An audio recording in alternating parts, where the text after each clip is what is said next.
Bienvenidos a un nuevo diagnóstico en caliente. En esta semana estamos exactamente 6 de abril del 2022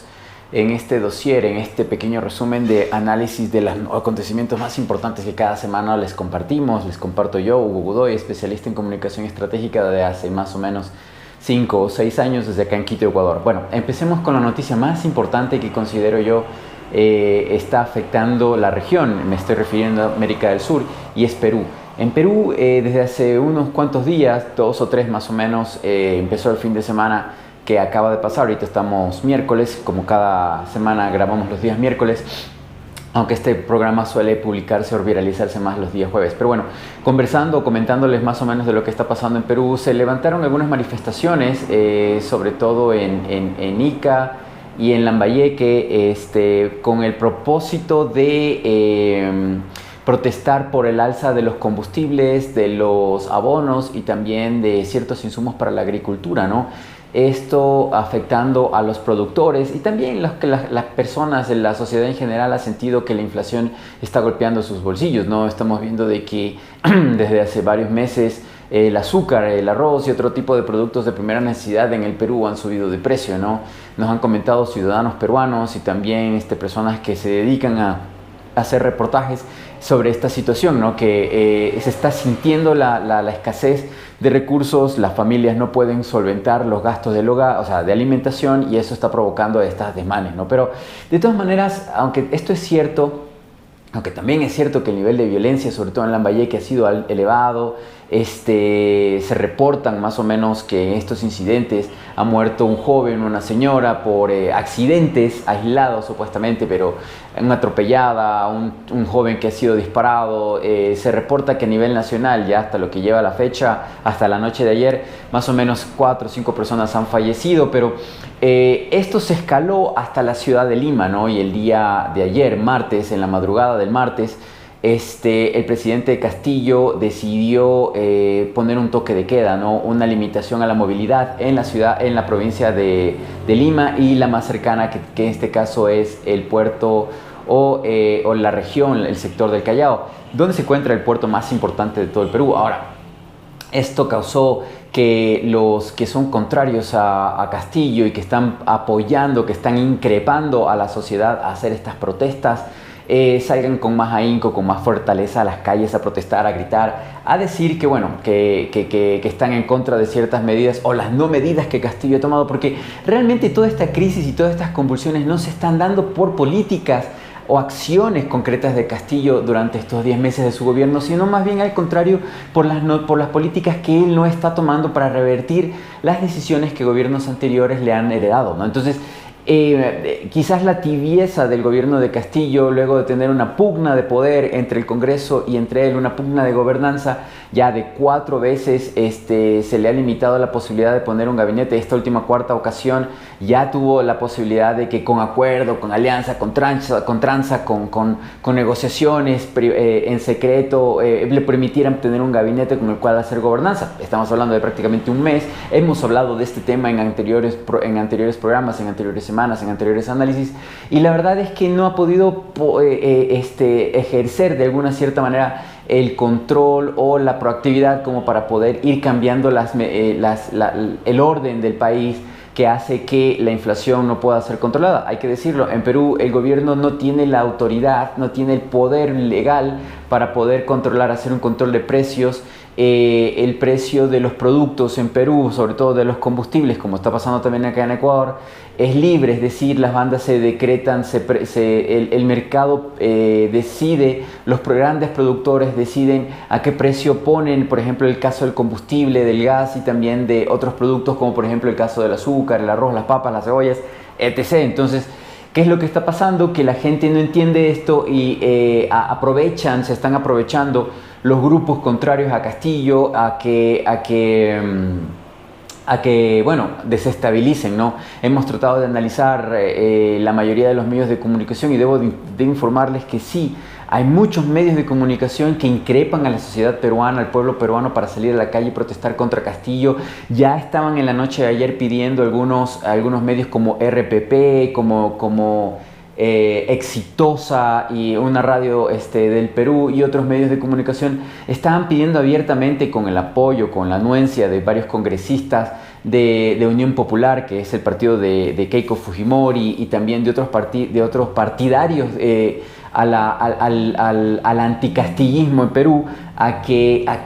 se pida la renuncia, la revocatoria, la renuncia en este caso de este señor Castillo. Ahora, el presidente salió la semana pasada, prácticamente se salvó de que lo vacaran, en Perú se dice vacancia, al juicio político y la destitución de un presidente, pero bueno, en este caso no tuvo los votos suficientes como para ser removido del poder del Ejecutivo, y la siguiente acción de estos poderes y sobre todo de los medios de comunicación en el Perú ha sido increpar a la gente a salir a la calle a la protesta social para de alguna manera justificar el que se pida que Castillo salga del poder, no diciendo o aduciendo de que la sociedad peruana ya no lo quiere allí. Pero bueno, es un gobierno que recién empieza, es un gobierno que tiene todavía apoyo popular en mucha masa social, se entiende, muchas personas dentro del mismo Perú saben de que Castillo no ha podido gobernar con soltura, con tranquilidad, con libertad, no ha podido poner ministros, no ha podido trabajar en concreto, todavía no puede tocar la cúpula militar, la cúpula policial, porque está protegida, los jueces también están protegidos. El día de ayer en Lima, Perú, hasta en la noche hubo fuertes manifestaciones en el centro de la ciudad, centro que conozco, es muy bello, es el patrimonio que tiene el Perú como el legado de su época como virreinato de Lima, ¿no? De su colonia, de lo que fue como colonia española. Y bueno, esta sociedad, bueno, al principio mucha gente dijo que iba a protestar de manera pacífica, pero la verdad es que siempre en estos casos lo que se busca es la violencia social en la calle, se busca el enfrentamiento entre la fuerza policial y entre los grupos, en muchos casos armados y organizados para delinquir, para remeter, para golpear, para destruir bienes públicos, y esto es lo que también ha ocurrido en Lima. Se invadió el primer piso de la Corte Nacional de una de las funciones de la función judicial del Perú. También se trató de quemar, de destruir la función la función legislativa, y también la función electoral también en el Perú, que tiene un nombre distinto en este país, y las protestas, la lucha fue encarnizada en Lima, lo que no ocurrió en el caso de Callao, que como ustedes saben, el Callao y los alrededores, aunque es una zona muy importante para todo el Perú por el puerto importante que tienen allí, es una zona muy peligrosa, una zona muy pobre, y también lastimosamente hay que mencionar que algunos de los ministros nuevos posicionados recientemente del señor Castillo no han sabido trabajar el mensaje mediático, el mensaje concreto, la palabra con respecto a lo que estaba ocurriendo en el Perú. En vez de callar, en vez de calmar, en vez de apaciguar, lo que por ejemplo algún ministro hizo fue levantar un poco más, increpar un poco más la bronca al decir que el toque de queda se realizaba debido a que de las montañas, de las lomas, vendría la masa popular, la masa pobre a saquear la ciudad de Lima, utilizando esta idea debido a que, claro, en Lambayeque hubieron saqueos y hubieron la quema de bienes privados y públicos, y esto pensaban que también podía ocurrir en la ciudad de Lima, lo cual en cierta manera sí ocurrió, sí pasó, ¿no? Pero bueno, ¿qué es lo que le queda a Castillo en estos días, ¿no? Para concluir con nuestro análisis estratégico, que bueno, ciertamente hay una campaña mediática presionando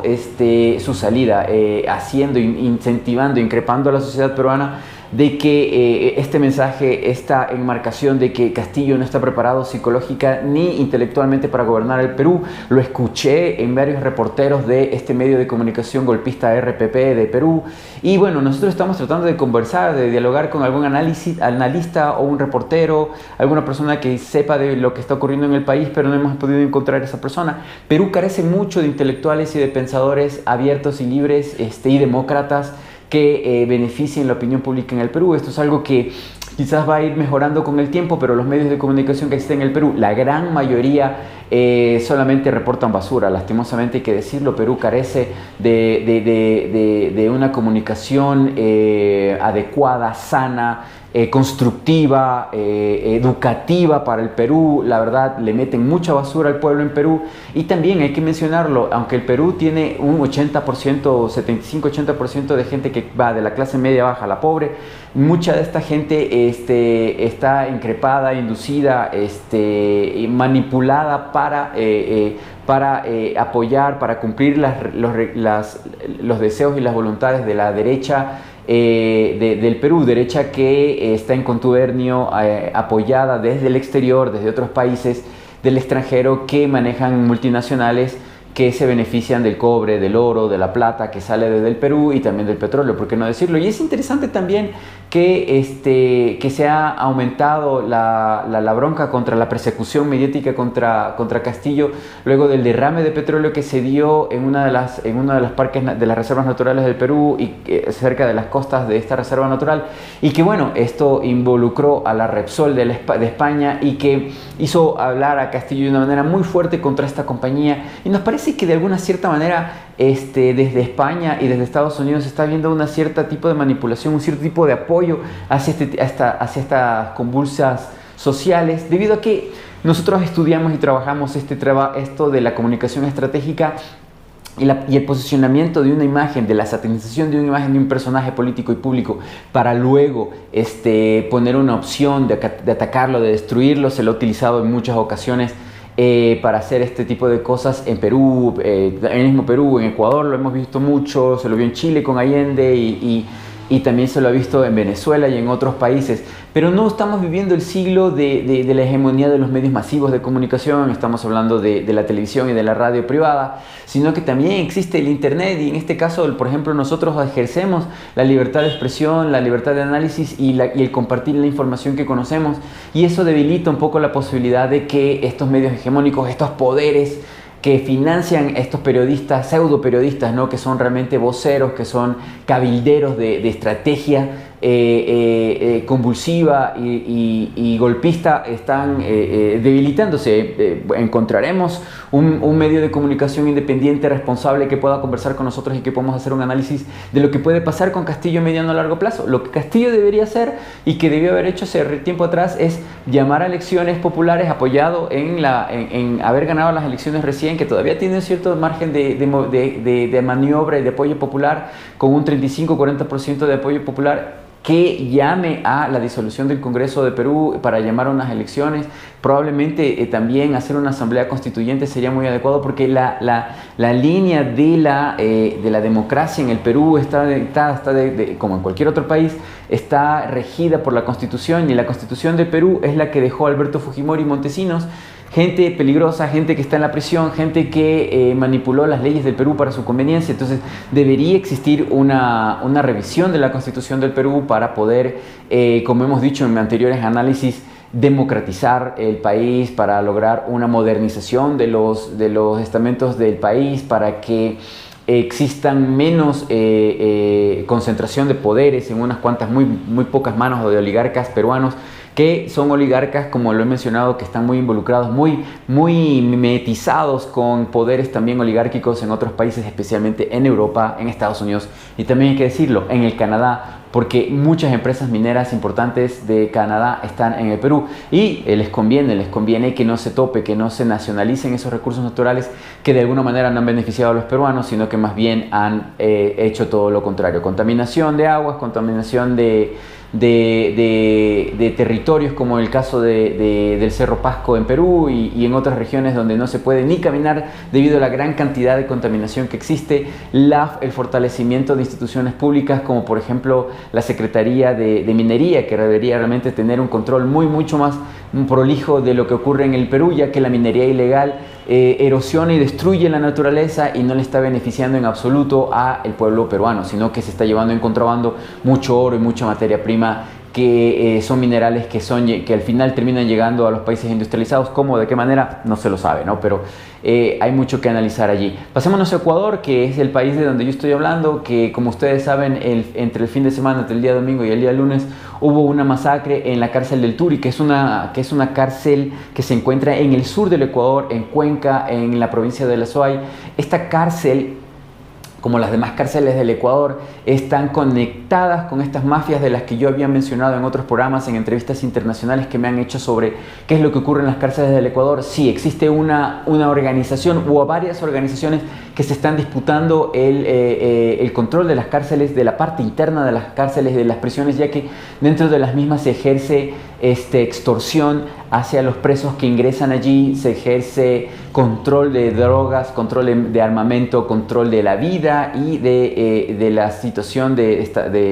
estatus de cada uno de los presos, sobre todo en las cárceles de varones en este caso. Y bueno, lo que se ha decidido, lo que el gobierno ecuatoriano ha decidido, como están habiendo estas presiones desde la policía, desde los ministerios encargados del control de las prisiones, ¿no? El SNAI, que es la institución pública que hace esto, está habiendo una presión desde las cárceles internas porque los cabecillas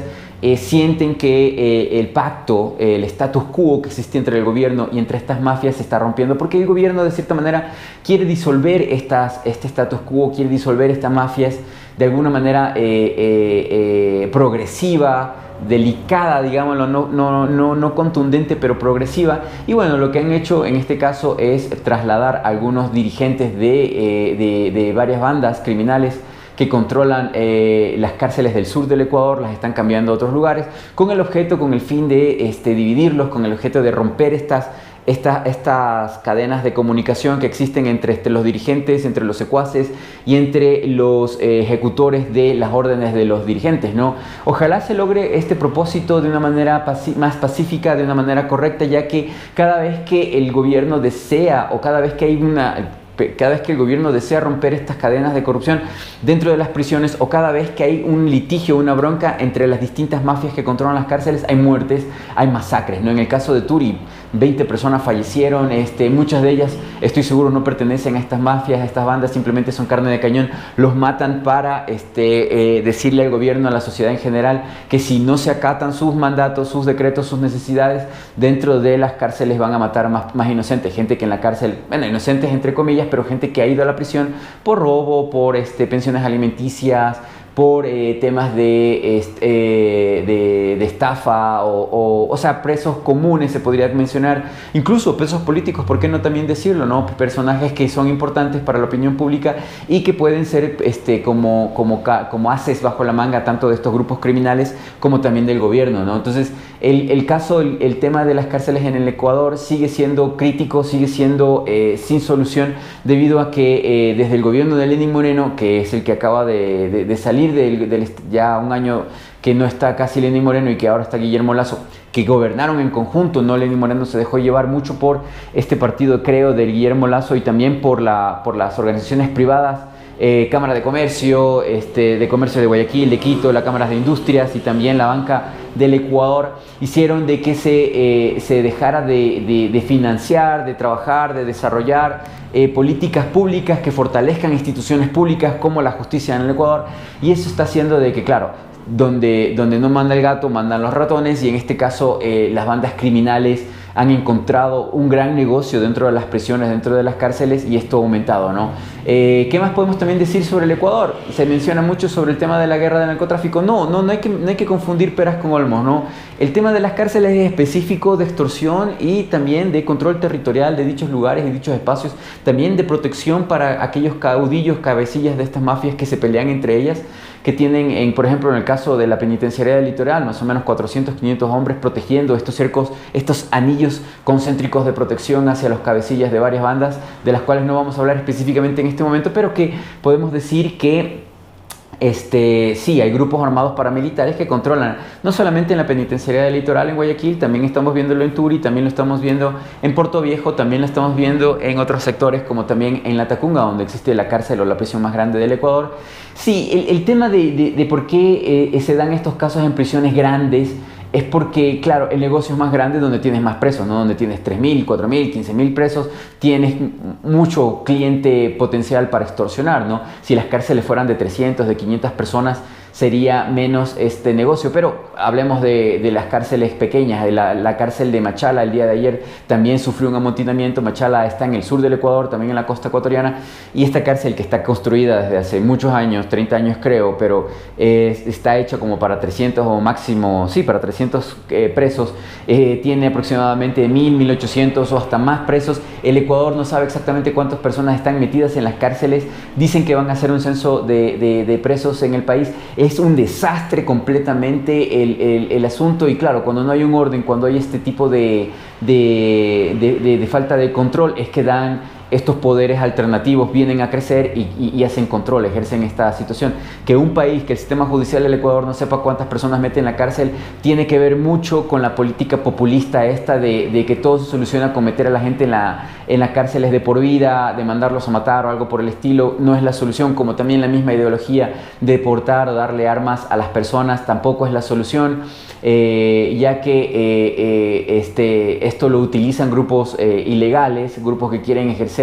el poder a través de la violencia, utilizan estas herramientas para eso, para imponerse sobre la sociedad en general, ¿no? La sociedad civil. Ahora, bueno, esto para terminar con el tema de Ecuador, que es lo que mayormente ha llamado la atención en el país y que también ha sido noticia internacional. Un pequeño detalle que también hay que mencionarlo es que nosotros hace unas 2 o 3 semanas publicamos un reportaje, una entrevista con el embajador de Rusia en el Ecuador. Específicamente queríamos hablar con él sobre la crisis que causaría el no exportar, el asumirse o el unirse a las sanciones hacia Rusia por la invasión o por el conflicto en Ucrania. Y ya se están dando los resultados. El embajador de Rusia, les voy a poner el link en este programa en la parte de abajo para que puedan analizar esta investigación, este diálogo que tuvimos con el embajador, y él decía más o menos entre 2.000 y 3.000 millones de dólares Ecuador exporta a Rusia, no petrolero. Estamos hablando de productos agrícolas, estamos hablando de flores, estamos hablando de banano. Y en el caso específicamente del banano ecuatoriano, Ecuador es el principal productor de banano del mundo, es la república bananera por excelencia,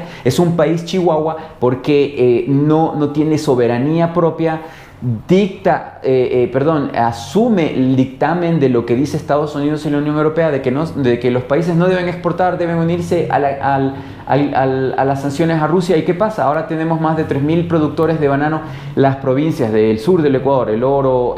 Los Ríos, Guayas y también parte de Manabí, se dedican casi por entero al banano. Extensas zonas de lo que fue selva y bosque primario fue destruido, fue erradicado para sembrar banano. Ya no tenemos bosques en esos sectores del Ecuador, simplemente lo que hay es bananeras, y estas bananeras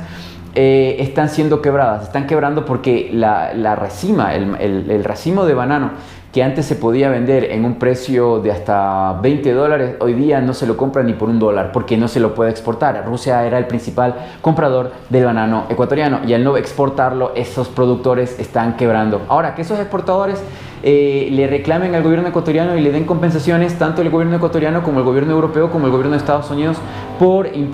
exigirle a Ecuador que asuma este bloqueo de banano a Rusia. El tema es que no lo van a hacer, obviamente. Pero bueno, analicen analicen esta entrevista que hicimos con el embajador de Rusia para que ustedes saquen sus propias conclusiones con este diálogo, que fue muy interesante y que nos adelantamos obviamente a lo que iba a pasar con el banano, y que nos estamos adelantando a la crisis posteriores que también se vayan a dar. Porque algo interesante de lo que también tenemos que mencionar con respecto a lo de Perú es que Ecuador, Colombia y otros países de la región también están sintiendo los estragos de la crisis de Ucrania y de Rusia, también están sintiendo la inflación y otro tipo de temas sociales que están afectándonos, pero la verdad no están dándose las revueltas sociales como sí las están dando en el Perú. Para que se den un ejemplo más de que lo que está ocurriendo en Perú es una inducción artificial, se está imponiendo un concepto, un mensaje, y es mayormente para destituirlo a Castillo, ¿no? Para seguir inestabilizando ese país y pescar en río revuelto, ¿no? Bueno, ahora pasémonos hacia Sudamérica, que hemos hablado bastante, pasémonos a Estados Unidos. En Estados Unidos sigue el tema legal de la investigación sobre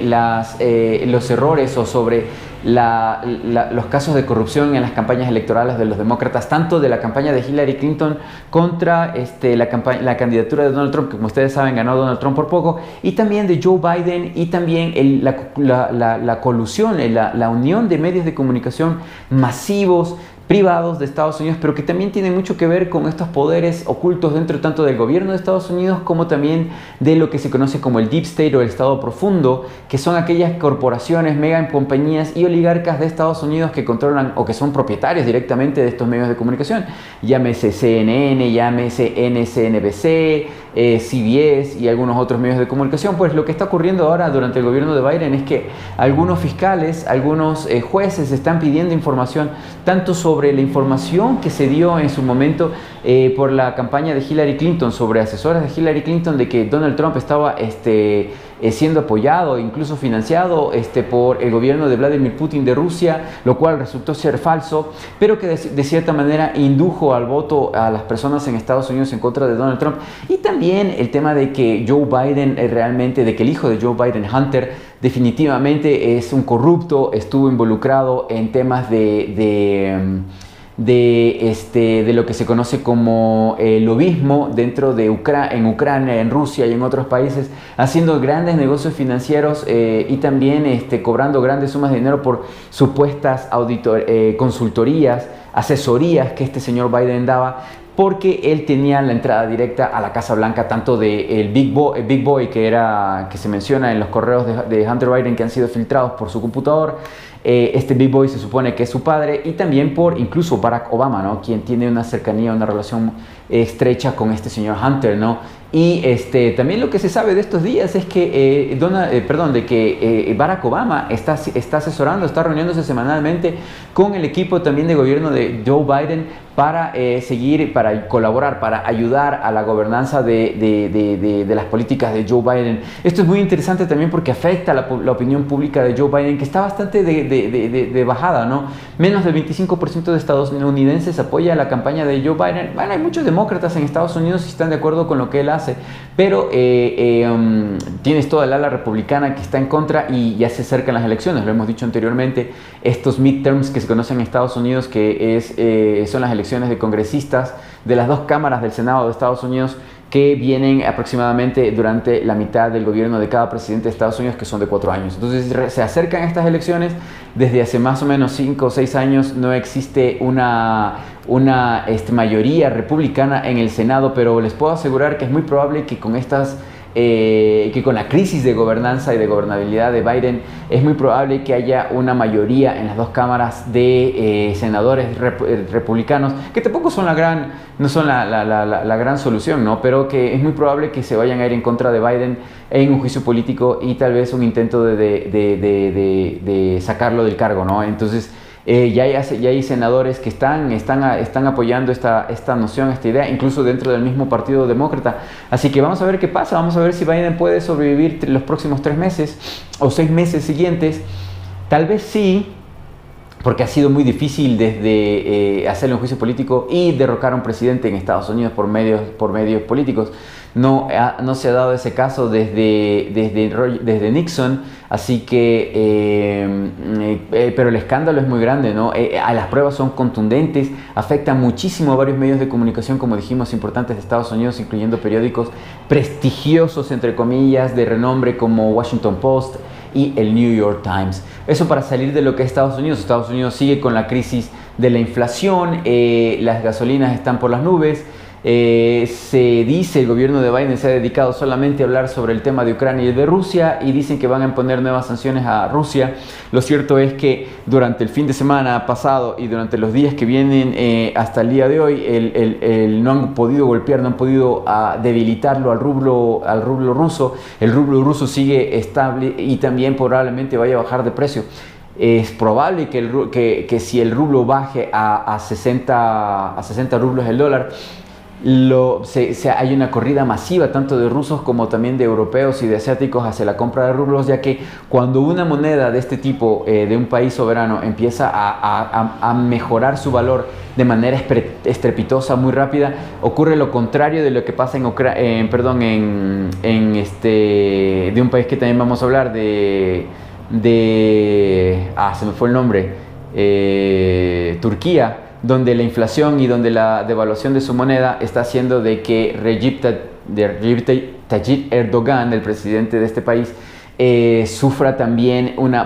muy baja credibilidad de su población.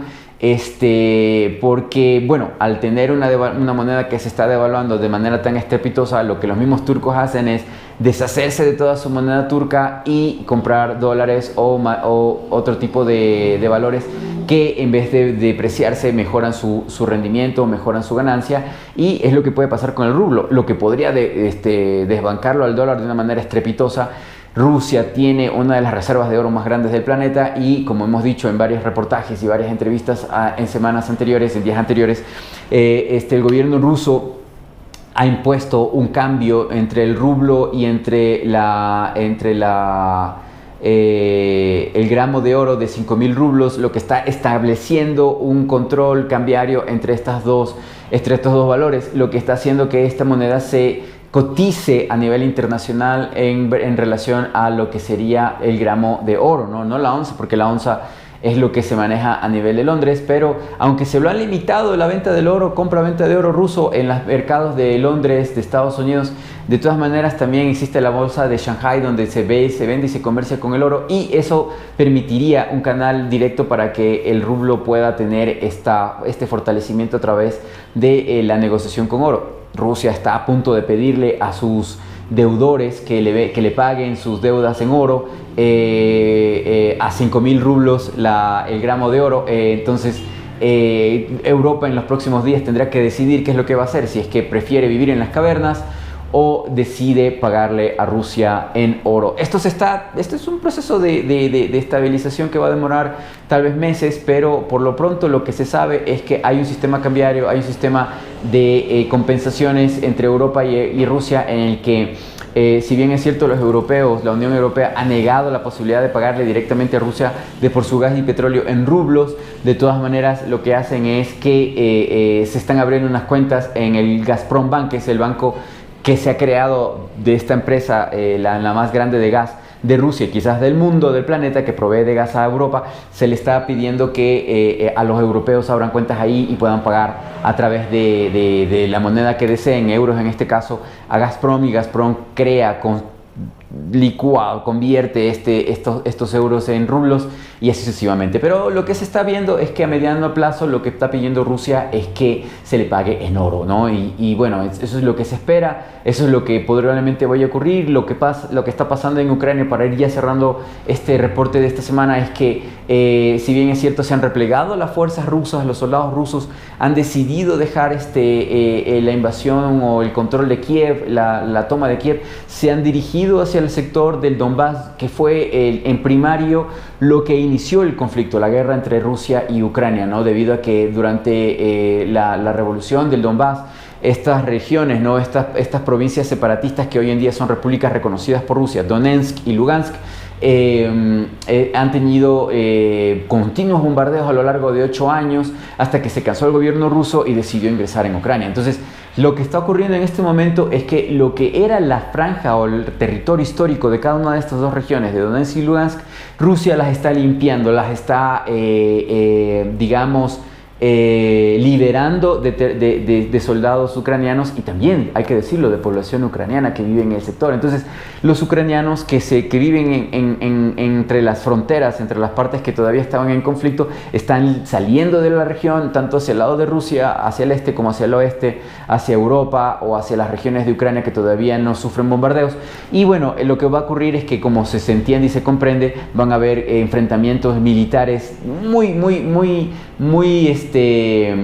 muy violentos en estas regiones, en estas partes todavía de la frontera que todavía no están en control ni de los rusos, ni de los chechenos, ni tampoco de los separatistas. Entonces, lo que va a pasar en las próximas semanas, en los próximos días, es que definitivamente se están decidiendo por esta desucranización de estos territorios. También una franja que comprende lo que es al sur de lo que era Ucrania y que ahora es Crimea. También se está delimitando una franja de amortiguamiento que la va a controlar obviamente el gobierno ruso, para que no exista la posibilidad de invasión o de bombardeos directos de Ucrania hacia lo que es la península de Crimea. lo que debía haberse hecho en un principio, ¿no? No entendemos la decisión del ejército y del gobierno ruso, de la Duma estatal también, de llegar hacia todo Crimea o de sacarlo tal vez a Zelensky del poder. Fue una decisión un poco dura de entender, difícil de comprender, ya que fue el pretexto ideal para que Europa y muchos países del mundo hayan decidido, no todos, ¿no?, pero sí algunos países occidentales hayan decidido emprender una guerra financiera contra Rusia. Y bueno, lo que ha pensado el gobierno ruso es que para aplacar este posible